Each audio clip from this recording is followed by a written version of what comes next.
राज्याचे कृषी मंत्री दत्तात्रय मामा भरणे आपल्यासोबत आहेत। त्यांनी काल धाराशिव जिल्ह्याचा दौरा देखील केलेला आहे। त्या ठिकाणी पाहणी देखील आहे। नेमकं काय दौऱ्यामध्ये काय होतं? दौऱ्यामध्ये तुम्हाला माहिती गेली 2 दिवसापूर्वी मागच्या संपूर्ण राज्यामध्ये अनेक जिल्ह्यामध्ये मोठ्या प्रमाणामध्ये पाऊस पडला। त्यामध्ये धाराशिव जिल्ह्यामध्ये सुद्धा खूप मोठ्या प्रमाणामध्ये पाऊस पडला। वाशी आणि कळंब तालुक्यामध्ये त्याचं प्रमाण जास्त होतं आणि त्यामुळं आपल्याला पाऊस पडल्यानंतर आपल्याला माहिती आहे की ज्यावेळेस माहिती समजते लगेच मी तिथं दौरा या दोन्ही ठिकाणी केला। सूर्यफूल पिकाचं खूप मोठ्या प्रमाणामध्ये नुकसान या धाराशिव जिल्ह्यामध्ये अनेक तालुक्यामध्ये अनेक गावामध्ये झालेलं आहे। त्याचप्रमाणे राज्यामध्ये पण अनेक ठिकाणी झालेलं आहे। ज्या ठिकाणी नुकसान झालेलं आहे ते नुकसान भरपाईचे पंचनामे ताबडतोब करा म्हणून प्रशासनाला त्याप्रमाणे सूचना दिलेल्या आहेत।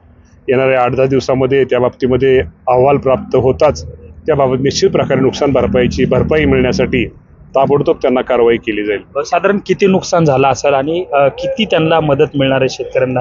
या सगळ्यामध्ये शासनाच्या नियमाप्रमाणे आपल्या सगळ्याला माहिती आहे की 8माही 12माही आणि ही जी पिकं आहेत त्यांना शासकीय नियमाप्रमाणे असतात। त्यामुळे ती मदत जी शासनाची जी नियम आहेत निकष आहेत त्याप्रमाणे त्यांना मदत निश्चित प्रकारे मिळेल आणि लवकरात लवकर मिळण्यासाठी माझा प्रयत्न राहणार आहे। किती दिवसामध्ये ही सगळी मदत मिळू शकते? काय मंत्री म्हणून काय सांगतात? लवकरात लवकर मिळावी, लवकरात लवकर मिळण्यासाठी प्रयत्न राहणार आहे। असं नाशिकच्या पालकमंत्री पदावरून सध्या वाद सुरू आहे। भुजबळ साहेब म्हणले की ज्याचे 7 आमदार ज्या जिल्ह्यामध्ये असतील त्यांना पालकमंत्री मिळावं। तुमचं काय? भुजबळ साहेब आमचे ज्येष्ठ नेते आहेत। भुजबळ साहेब, अजितदादा, शिंदे साहेब, राज्याचे मुख्यमंत्री देवेंद्र फडणवीस साहेब या बाबतीमध्ये आपल्याला योग्य ते उत्तर देतील आणि ते योग्य तो निर्णय घेतील।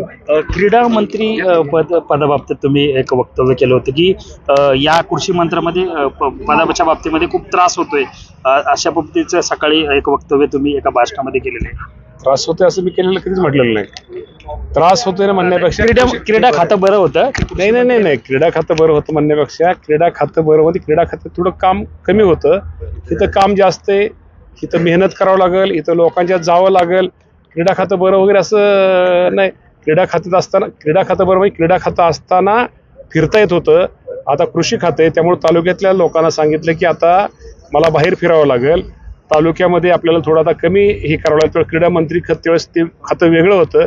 क्रीडा मंत्री तालुक्यात कमी ते राज्यात दौरे केले चालत होतं, पण आता कृषी मंत्री म्हणून राज्यामध्ये दौरे आपल्याला जास्त करावे लागतील त्यामुळे तालुक्याला कमी वेळ द्यावा लागेल, हा मी बोलण्याचा उद्देश होता माझा। आपण जर पाहिलं तर एक कृषी मंत्री आणि यांनी या सगळ्यामध्ये संपूर्ण जे काय आहे ते पंचनामे जे लवकरात लवकर जे शेतकऱ्यांना येतील असे भूमिका जी आहेत असे म्हणणं जे आहेत ते कृषी मंत्री दत्तात्रय भरणे यांनी मांडलेले आहे। कॅमेरा पर्सन दीपक सोनसह सुमित सोनवणे, न्यूज 18 लोकमत, दौंड।